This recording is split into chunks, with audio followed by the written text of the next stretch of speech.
So as a real estate agent, do you yourself invest in real estate? I do. How so? I have bought and sold several houses that I've flipped, renovated, and then sold months later, and worked with various partners or investors if it was something I didn't want to take on personally. But I really enjoyed that. There's times in the market that are better than others. Absolutely. So there was a period of time where I was able to do multiple projects at one time, which was really fun. And as you probably can imagine or know, it's easier to scale when you're doing that. You've got, the same crew that's able to move from one project to the next, and you're able to keep them busy, which is nice. And you get great work out of people in that way. Buying and holding on to rental properties. So how many do you have? 2 right now. All right. So are they short-term or long-term rental? One is a long-term rental and the other is a short-term rental. Okay. So we've got apartments that we own and we've got a certain spread. What is your spread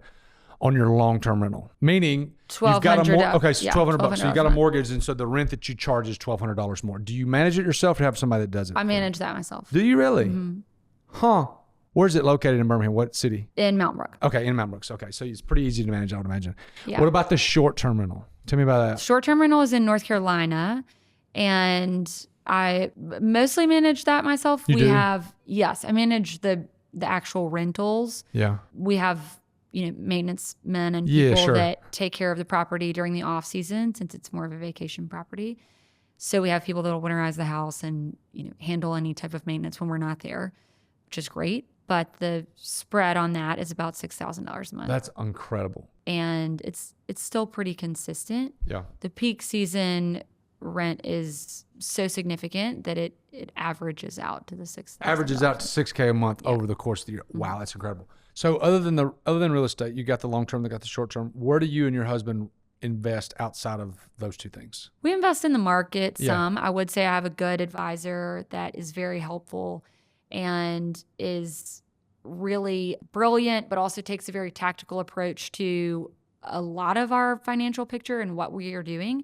And so I definitely don't feel like anything I'm doing is stagnant, even if I'm parking money somewhere that I plan to park it for 25 years. His approach really feels like you're always on offense. Do you guys just dollar cost average every month? Yes. Do you take advantage of like a liquidity access line in investing with what you guys do? I don't. Okay. Do you know what that is? I don't. I'm vaguely familiar, but I don't have personal experience. So for investors, this is a wonderful, wonderful thing. And I learned about this about 3 or 4 years ago, and it has made us a ton of money in investing because what we do is we take whatever our market exposure is.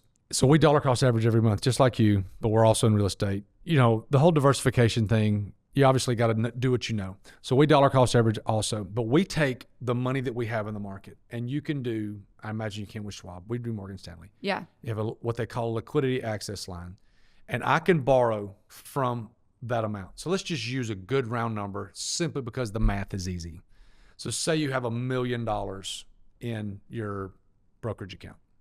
Most companies will allow you to borrow 70% of that amount. Yeah. So if you have up to, let's just say $700,000. You have $700,000 that you can borrow off of that.